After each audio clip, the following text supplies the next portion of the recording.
Hey everybody, how you doing today? It is ModelCarNick, and I'm going to be showing you around this Maybach 57. This is an Autoart model, and obviously it's in 1/18 scale, and I just got to say this thing is absolutely gargantuan. Just for a quick size comparison, we'll pull out this Porsche right next to it, and as you can see, it is really big, really big. I mean, this is a really small car, so maybe that wasn't the best comparison, but this thing is absolutely massive.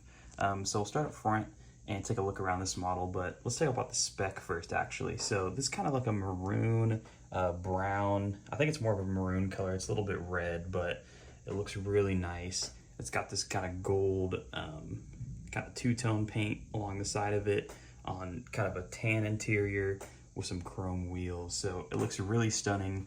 I paid $90 for this model, but with no box, and it has some damage, which I'll get into later. But yeah, let's start up front of this model. So first thing you notice is the Maybach badge. It's a little bit crooked, as you can see.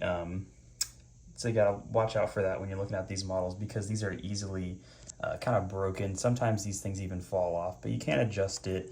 I just don't really want to break it, to be honest. So there is the Maybach badge right there, and it looks really cool.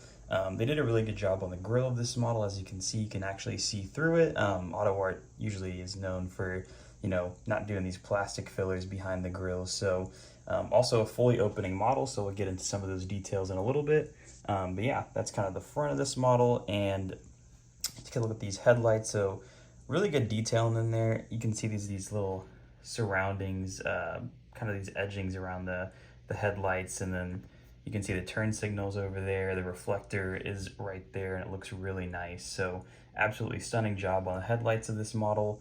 As you can see, the front bumper has these like indicators. I think that's a window or a headlight washer that would pop out right there in the front of this model. Maybach 57 badge, or I should say Maybach. But yeah, looks really good. Take a look a little bit more at the front. As you can see, there's some more grills staying behind that on the lower end of this front bumper. So it looks really nice. Here's kind of another view of the front of the model. So really excellent job there. Now let's get into the side going down. So let's go look at these wheels. They are kind of a multi-spoke design, as you can see, but there are these pretty big dishes that sit around the middle.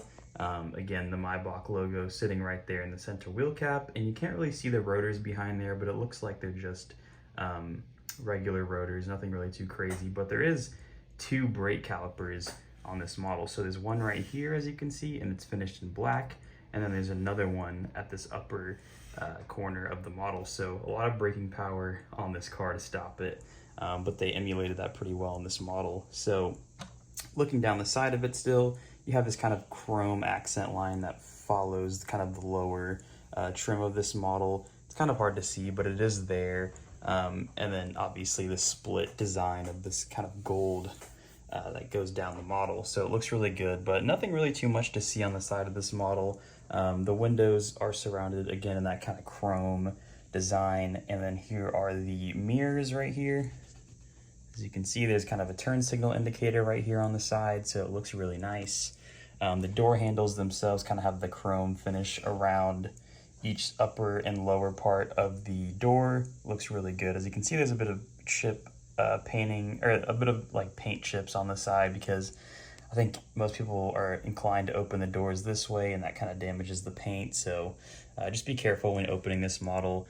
If you look on the roof, there's also a sunroof right here, but it's blacked out, so you can't see anything through it, unfortunately. So a little bit of a letdown, but I forgot. Let's go ahead and open up this hood, because what's under here is actually kind of a sight to behold. They did a really good job with this engine bay. The V12 engine looks absolutely incredible, and there's just a lot of detail that goes behind this. You can see kind of the different fluid caps right here. It doesn't really stay open very well, unfortunately. Let's see. I had something that held it up earlier, but I don't know where it is anymore. But yeah, just a really good looking engine design. As you can see right here on the kind of the plastic cover that covers the engine is the Maybach logo again, and it looks just really good. Radiator sitting up front, and you can actually disassemble this model in pieces. So the front bumper can come off separately, and the rear bumper does too. So I've seen this model disassembled a few times, and you know, it's just really cool how this model comes apart in like separate panels. So I find that really interesting. There's a gas cap right here sitting on the back of the car, which is kind of an interesting place to put it. But yeah, it's right there on the kind of rear pillar of this car. So it looks really good. Let's take a peek at this rear quarter of the car. So as you can see, I said this car was broken, but yeah, besides that though, I really like the back of this model. It really looks really opulent. As you can see, the tail light design kind of swoops around the rear end, and you kind of have this, it really like looks like the W221 S-Class because that's what this car is based off of, but you can really tell that's what this car is based off the rear of this car, and it comes through pretty well in this model. But yeah, here's kind of another shot of the rear view. There should be another Maybach logo right here, or Maybach logo, but it's since fell off on this model, unfortunately. And I feel like right now you can really see the kind of pearlescent maroon paint that's on this model, so it looks really good. It really comes across brown though when you're looking at it, and that's kind of why I wanted it, because I think it looks more brown than maroon, and I really like brown models, even though it's kind of a, you know, old person spec. Is some people like to say, but I think it looks really classy on this model.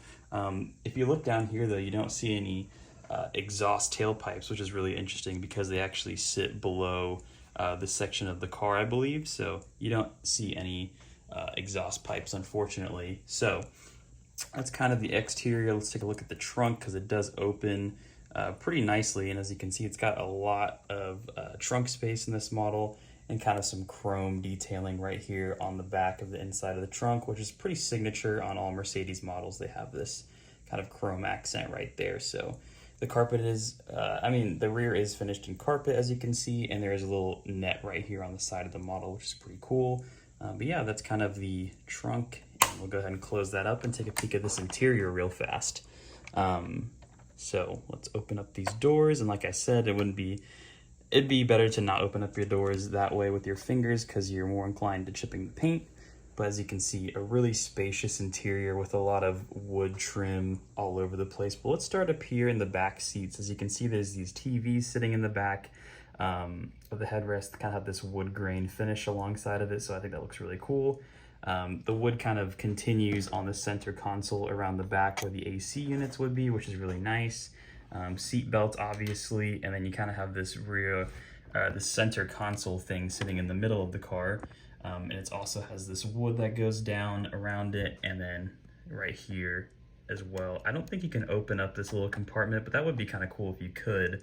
They have some knobs and buttons right there, so looks really cool. I'll give you another view of the door trim right here, and the wood grain actually looks really nice on this model, even though it's probably just a decal, but a lot of details there on the door.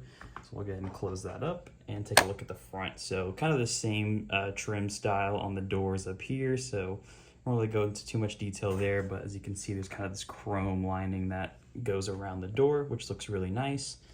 And then as you can see, the interior has carpet on the floors, which looks really good. And then yeah, looks really nice. I will say this paint right here is also starting to chip on the seats, which is unfortunate. That might just be like I think that's just a metal accent. Actually, it's not chipping, but I could be wrong. Here's another view of the seats, and it looks like they even have like a little leather wrinkle right there, which is kind of interesting, even though this is all plastic. I find the headrest to be a little bit interesting because they're kind of molded into the seats, and you can't really tell them to be separate from the seats. So, you know, that could be a little bit better, but I think they did an excellent job with the interior of this model. As you can see, the gear shifters right here, it looks really good. Pretty plain interior though. As you can see, they didn't do a really good job with the AC vents up front, but I won't knock off too many points for that. It looks just fine, I think, with, you know, just all the detail you get on this interior. It looks pretty good. All right, let's open up this side of the vehicle real quick, and we'll take a look at the steering wheel and the gauge cluster. As you can see, the steering wheel also has this kind of wood trim going around it, and it looks really cool. And then you can kind of make out the Maybach logo sitting on the center wheel. It's kind of hard to see because it's kind of embossed right there. Yeah, so it doesn't look great right now, I will say, but it is there. Gauge cluster right here, also kind of hard to see. I know my camera isn't amazing, just shooting this off an iPhone, so But there is a gauge cluster, and you kind of can see the details on there, but it looks pretty good. So yeah, let's kind of get into some of the damage that's on this model. So if we look under here, I'll go ahead and flip this model upside down the best I can.